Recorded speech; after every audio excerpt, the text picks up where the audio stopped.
Assalamualaikum warahmatullahi wabarakatuh. Alhamdulillahi rabbil alamin.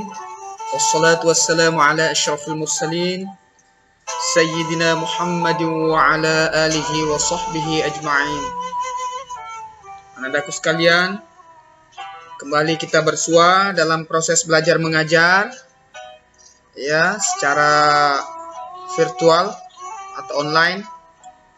Dan kali ini tema kita adalah keutamaan ilmu dan bahaya menjadi orang bodoh. Ini adalah materi PAI kelas 10 semester ganjil tahun 2020-2021. Oke, selamat mengikuti. Anak-anakku sekalian, mari kita cermati keutamaan menuntut ilmu. Nah ya. Adapun keutamaan menuntut ilmu diantaranya adalah sebagai berikut.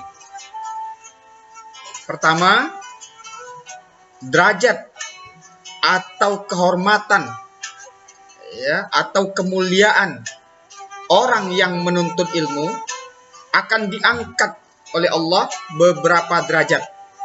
Nah ya. Jadi orang yang menuntut ilmu itu akan Allah angkat derajatnya ya, baik di sisi Allah, terlebih lagi di sisi manusia. Hal ini sebagaimana yang Allah jelaskan ananda di dalam surah Al-Mujadalah ayat 11. Nah, ini ayatnya nak. Bapak bacakan. A'udzubillahi minasyaitonirrajim. Ya ayyuhalladzina amanu idza qila lakum tafassahu fil majalis fafsahu yafsahillahu lakum wa idza qila inshuzu fanshuzu yarfa'illahu alladzina amanu minkum walladzina utul ilma darajat wallahu bima ta'maluna khabir. Nah, ini surah Al-Mujadalah secara utuh nak ya, ayat 11. Bapak bacakan terjemahannya. Hai orang-orang yang beriman. Ini mudah-mudahan kita termasuk yang dipanggil nak ya. Mudah-mudahan kita termasuk orang yang beriman di sini. Apabila dikatakan kepadamu, berlapang-lapanglah dalam majlis, ya, maka lapangkanlah. Niscaya Allah akan memberikan kelapangan untukmu. Maksudnya Anda sekalian, kalau kita berada di kumpulan orang atau majlis, itu jangan suka mempersulit orang ya, bikin orang susah ya. Jadi kalau ada tempat ya, jangan di booking dewek gitu, beri juga orang lain untuk memiliki tempat gitu ya. Jangan awak lapang dewek, orang lain sempit. Itu maksudnya Anda sekalian. Kemudian, dan apabila dikatakan berdirilah kamu, maka berdirilah. Niscaya Allah akan meninggikan orang-orang yang beriman di antaramu dan orang-orang yang diberi ilmu pengetahuan beberapa derajat. Maksudnya itu jangan jadi orang yang suka membangkang Anda. Kalau kita disuruh tegak ya.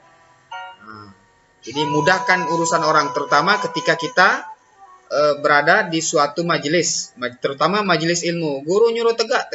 Selagi perintah itu baik, turuti Anda sekalian. Itu maksudnya nak ya, di antara maksudnya itu. Lalu ayat yang relevan dengan pelajaran kita ini itu potongan ayat yang terjemahannya ya nak ya. Niscaya Allah akan meninggikan orang-orang yang beriman di antaramu dan orang-orang yang diberi ilmu pengetahuan beberapa derajat. Teman-teman sekalian. Jadi di dalam ayat ini bisa kita fahami bahwa orang yang diangkat derajatnya itu adalah orang beriman dan orang berilmu. Ini mengindikasikan ananda bahwa antara iman dan ilmu itu tidak bisa dipisahkan gitu ya. Tak bisa kita punya ilmu saja tapi tak punya iman. Nah, ini kacau ini. Ini derajatnya tidak akan diangkat. Jadi dua hal ini tidak boleh dipisahkan. Maka Allah jelaskan di dalam ayat ini ya. Tapi kalau ditanya mana duluan ilmu atau iman ya, tentu duluan iman sebagaimana penjelasan Allah di dalam ayat ini ya. Kalau ilmu tidak dikontrol oleh iman, itu bahaya Ananda sekalian. Itulah orang galak maling itu, ya. Contoh koruptor itu Ananda sekalian. Nah, itu bukan dia tidak berilmu itu. Oh, itu banyak itu. Sudah strata 3 ya, kadang-kadang tuh ya, S3, bahkan profesor. Tapi karena iman kurang, akhirnya dia bermaksiat kepada Allah. Nah, kita jangan seperti itu. Oke, Ananda sekalian, maka janganlah jadi orang yang tidak mau menuntut ilmu ya, atau ogah-ogahan dalam menuntut ilmu, khususnya ilmu agama. Nah, kemudian keutamaan ilmu berikutnya adalah ilmu adalah jalan menuju surga Ananda sekalian. Ya, dengan ilmu kita bisa beribadah dengan benar, sehingga akan mengantarkan kita kepada surga Allah. Hal ini sebagaimana hadis ya, atau perkataan Nabi dari Abu Hurairah radhiyallahu anhu. Ia berkata bahwa Rasulullah Nabi Muhammad sallallahu alaihi wasallam bersabda. Apa kata Nabi? "Wa man salaka tariqan yaltamisu fihi 'ilman, sahhalallahu lahu bihi tariqan ilal jannah." Yang artinya, siapa yang menempuh jalan untuk mencari ilmu, maksudnya dia meninggalkan rumah untuk kepentingan mencari ilmu Ananda sekalian. Ya, maka dia berangkat ke sekolah atau justru dia merantau keluar daerah demi menuntut ilmu, maka Allah akan mudahkan baginya jalan menuju surga. Begitu Ananda sekalian, kemuliaan orang yang menuntut ilmu. Ya. Jadi maka Allah memang lewat Rasulnya mewajibkan agar kita menuntut ilmu dari buayan, bahkan hingga liang kubur atau liang lahat. Jadi tidak ada kata berhenti dalam belajar itu. Oke, Ananda sekalian. Yang ketiga, ya, ilmu adalah sebagai amal jariah. Amal jariah itu maksudnya amal yang pahalanya tidak putus-putus. Ya, hal ini didasarkan pada sabda Rasulullah sallallahu alaihi wasallam, "Idza matal insan inqata'a 'amaluhu illa min thalath, shadaqatin jariyah aw 'ilmin yuntafa'u bih aw waladin shalihin yad'u lah." Yang artinya, jika seseorang meninggal dunia, maka terputuslah amalannya. Maksudnya itu tidak bisa beramal lagi ya. Kecuali 3 perkara yang tidak putus. Pertama, sedekah jariyah, ini tidak usah Bapak ulas. Yang kedua, ilmu yang bermanfaat atau ilmu yang dimanfaatkan. Dia ngajar orang ya, ilmu yang bermanfaat, misalnya ngajar adiknya bismillah. Kemudian bismillah itu diamalkan, dibaca terus, lalu diajarkan lagi. Meninggal orang yang mengajarkan, maka tatkala bismillah itu yang pernah diajarkannya itu dibaca orang, maka mengalirlah pahalanya untuk dia sekalipun dia sudah meninggal. Itu maksudnya. Kemudian doa anak yang salih yang mendoakannya. Nah, itu ya. Jadi ilmu sebagai amal jariah.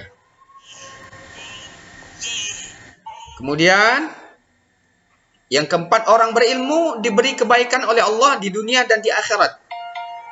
Jadi kebaikan akan senantiasa menghampiri ya orang-orang yang berilmu. Ya. Baik di dunia maupun di akhirat. Nah, ini sabda Rasulullah sallallahu alaihi wasallam. Apa kata Nabi? "May yuridillahu bihi khaira yufaqqihhu fid-din." Barang siapa yang Allah kehendaki mendapatkan seluruh kebaikan, ya, maka Allah akan memahamkan dia tentang agama. Dengan kata lain, Ananda sekalian, pahamilah ilmu agama itu, maka Allah akan berikan kepada kita kebaikan, ya, bukan saja di dunia, tapi juga sampai ke akhirat. Itu maksudnya ya. Kemudian yang kelima, orang berilmu adalah orang yang paling takut kepada Allah. Takut di sini maksudnya Ananda takwa. Takwa itu menjalankan perintah Allah dan meninggalkan larangannya. Bukankah calon penghuni surga itu adalah orang yang bertakwa? Dan orang bisa bertakwa kalau dia punya ilmu. Nah, itu ananda sekalian. Jadi orang berilmu akan takut melakukan hal-hal yang mengandung dosa karena ia memiliki pengetahuan. Ya, kenapa dia tidak mau melakukan dosa? Dia tahu kalau dosa itu bisa mengantarkan orang masuk ke neraka, ya, dan dia tidak mau itu terjadi pada dirinya. Nah, itu ya. Karena ia memiliki pengetahuan tadi itulah makanya sikapnya, ya, tindak tanduknya itu senantiasa terkontrol, ya. Jadi tidak sembarangan dia. Oke, ananda sekalian, hal ini didasarkan pada firman Allah. A'udzubillahi minasyaitonirrajim. Innama yakhsyallaha min ibadihil ulama. Nah, ini surah Fatir ayat 28. Yang artinya sesungguhnya yang takut kepada Allah di antara hamba-hambanya adalah ulama. Ulama itu ananda sekalian kata jamak dari alim, ya. Orang-orang yang berilmu. Itu ananda sekalian. Nah, ananda sekalian, berikut ini mari kita lihat pula apa bahayanya, ya, menjadi orang bodoh. Nah, ya. Saya rasa ananda tidak ada yang bercita-cita pengen jadi orang bodoh ini, ya, alias tak punya ilmu. Nah, ananda sekalian, bahaya yang pertama, karena tidak mau belajar. Tidak mau belajar ini tentu mungkin karena malas, ya. Biasanya malas itu adalah penyakit yang membuat seseorang tidak mau belajar. Nah, karena tidak mau belajar, maka dia tak dapat membedakan, ya, mana yang baik dan mana yang buruk. Ya, apa yang bisa membuat dia bisa membedakan? Tidak punya ilmu, tidak punya pengetahuan. Ya, sudah itu tidak bisa juga membedakan mana yang halal dan mana yang haram. Kemudian mana yang bermanfaat dan mana yang tak bermanfaat. Mana yang pantas dan mana yang tak pantas. Ananda sekalian. Nah, inilah, ya. Kalau sudah seperti ini, maka tak ada bedanya antara dia dengan binatang. Bahkan lebih rendah lagi derajatnya dari binatang. Ananda sekalian. Dan kalau sudah begini, tempatnya kelak adalah di neraka jahanam. Hal ini sebagaimana firman Allah dalam Al-Quran surah Al-A'raf ayat 179. A'udzubillahi minasyaitonirrajim. Walaqad dzara'na li jahannama katsiran minal jinni wal ins lahum qulubun la yafqahuna biha wa lahum a'yunun la yubsiruna biha wa lahum adhanun la yasma'una biha ulaika kal an'ami bal hum adall ulaika humul ghafilun. Dan sesungguhnya kami, kata Allah, jadikan untuk isi neraka jahanam adalah kebanyakan dari jin dan manusia. Jin dan manusia yang seperti apa? Mereka yang mempunyai hati, tetapi tidak dipergunakannya untuk memahami ayat-ayat Allah. Kemudian, mereka yang mempunyai mata, dikasih mata, tetapi tidak dipergunakannya untuk melihat tanda-tanda kekuasaan Allah. Dan mereka mempunyai telinga, tetapi tidak dipergunakannya untuk mendengar ayat-ayat Allah. Ya, mereka itu, kata Allah, sebagai binatang ternak. Sama dengan binatang ternak, bahkan mereka lebih sesat lagi. Mereka itulah orang-orang yang lalai. Lalai, ya. Tidak mau belajar maksudnya, nak, ya.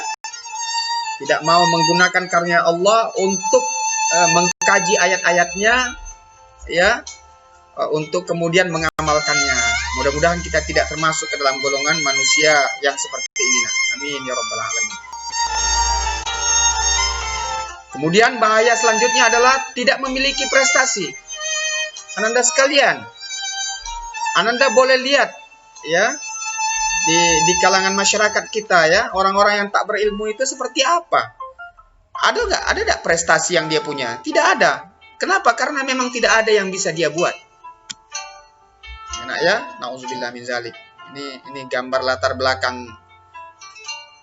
Jangan kita seperti ini, nak, ya. Kemudian yang ketiga, gampang ditipu. Orang bodoh itu gampang ditipu Ananda. Dibodohi oleh orang jahat ya. Jadi, ya, habislah dia jadi santapan orang-orang jahat. Nauzubillah min dzalik.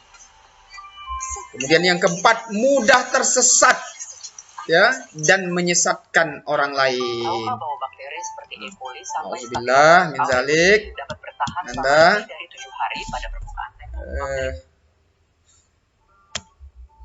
kemudian yang kelima, malas membuat orang jadi bodoh. Bodoh mengantarkan orang ya jadi hina dan sengsara dunia akhirat, Anda sekalian. Jadi ini biang kebodohan ini adalah malas. Maka jangan sampai kita pelihara di dalam diri kita, Anda sekalian. Ya, maka pernah disampaikan hanya orang-orang yang bersungguh-sungguh saja yang berhasil. Bapak ulangi, hanya orang-orang yang bersungguh-sungguh saja yang bisa berhasil. Nah ya, tadi terpotong. Selanjutnya sampailah kita pada kesimpulan. Yang pertama, iman, ilmu dan amal salih. Iman, ilmu dan amal salih adalah kunci kebahagiaan dunia dan akhirat. Ketiga-tiganya tidak bisa dipisahkan, Anda sekalian. Kemudian yang kedua, malas atau sikap malas mengantarkan orang jadi bodoh. Bodoh mengantarkan orang jadi sengsara dan terhina dunia dan akhirat. Nauzubillah min dzalik. Kemudian yang ketiga, tak ada kebodohan bagi orang yang mau bersungguh-sungguh belajar. Ingat itu Anda sekalian. Sebaliknya juga, tidak ada ilmu bagi orang yang tak mau belajar. Jadi ilmu itu datangnya karena belajar Anda sekalian. Jadi tidak ada orang ilmu itu tahu gitu, tidak ada. Melayang-layang ilmu dari langit, tahu-tahu serta-merta jadi pintar, tidak ada. Jadi ilmu itu mesti diraih dengan perjuangan ya, perjuangan yang sungguh-sungguh. Jadi butuh ikhtiar Ananda, doa dan penyerahan diri kepada Allah. Dan tanda orang berilmu adalah hidupnya bahagia dunia akhirat. Jadi kalau ada orang mengaku diri berilmu tapi hidupnya sengsara ya di dunia, minta maaf nih Anda sekalian, walaupun bebuih muncung dia ngaku orang berilmu, sebetulnya dia tidak berilmu, itu orang bodoh itu. Tanda orang pintar itu hidupnya senang. Itu yang mau Bapak bilang. Jadi Anda sekalian, Anda sudah merasa sekolah bertahun-tahun, ukurannya bukan sekarang, tapi nanti setelah Ananda menyelesaikan ya pendidikan Ananda di lembaga pendidikan formal mungkin ya, kita lihat ya salah satunya mungkin Ananda yang bisa Ananda lihat nanti apakah Ananda bekerja atau justru menganggur. Ananda orang pintar itu tidak sulit tak cari kerja, dia dicari orang. Yang sulit cari kerja itu orang bodoh ya. Ngato payah masuk ke kantor ini. Tidak ada yang payah. Kau itu yang tidak bisa masuk. Orang butuh yang pintar bahasa Inggris. Kau tidak ngerti bahasa Inggris, mana nak masuk? Orang butuh ya yang pintar komputer. Kau main komputer beda tahu, mana nak masuk? Jadi bukan kantor, bukan lembaga yang tidak mau menerima. Ananda yang tidak bisa masuk. Kenapa? Karena tidak punya ilmu. Nah, itulah Anda sekalian. Jadi jangan nyala-nyalakan lembaga atau sesuatu yang berada di luar diri Anda. Diri Anda sendiri yang ngaco, banyak ngaco ya. Kalau tidak keterima, pasti ada kekurangan. Ya, nah, ya itu salah satunya yang bisa Bapak katakan. Oke. Nah, ini tugas untuk Ananda kerjakan ya. Jadi jangan pernah mengeluh capek ya capek nih tugas-tugas yuk. Ananda tidak ada hasil tanpa kerja keras. Ingat itu. Bapak bikin video tidak pernah ngeluh Ananda sekalian. Ini Bapak bikin ini ya. Nah, kamu tinggal dengar baik. Ini Bapak bikin video, tidak pakai ngeluh. Kenapa? Karena ini memang tugas. Nah ya. Ini tugasnya buat resume materi kita ini, tulis di atas kertas ya nak ya, pakai pena. Pakai pena lah. Nah, sudah itu foto resume Ananda itu, lalu kirimkan ke classroom kita seperti biasa. Bapak ingatkan nak ya, tapi Bapak yakin Ananda semua adalah anak-anak yang jujur ya. Tapi ini sekedar mengingatkan aja nak, siapa tahu tergoda ya oleh syaitan. Jangan coba-coba mengirim hasil kerja teman ya nak. Kamu pula yang sedang ngerjakan jangan mau jadi kacung teman. Awak capek-capek dia moto bae bengak nian. Nauzubillah min dzalik. Kamu kan bukan calon kacung. Ingat nak ya. Insyaallah ketahuan tuh kalau kamu tidak jujur. Kemudian Ananda, Bapak tidak pernah ngajarin kamu jadi penipu ya nak ya. Dan semoga kamu jangan jadi penipu. Mudah-mudahan semua jadi anak yang baik. Ingat Ananda sekalian, Allah Subhanahu wa taala Maha melihat dan Maha membalas. Oke? Cukup sampai di situ materi kita. Mudah-mudahan bermanfaat. Akhirul kalam, Bapak akhiri. Mohon maaf ya jika ada hal-hal yang tidak berkenan. Wassalamualaikum warahmatullahi wabarakatuh.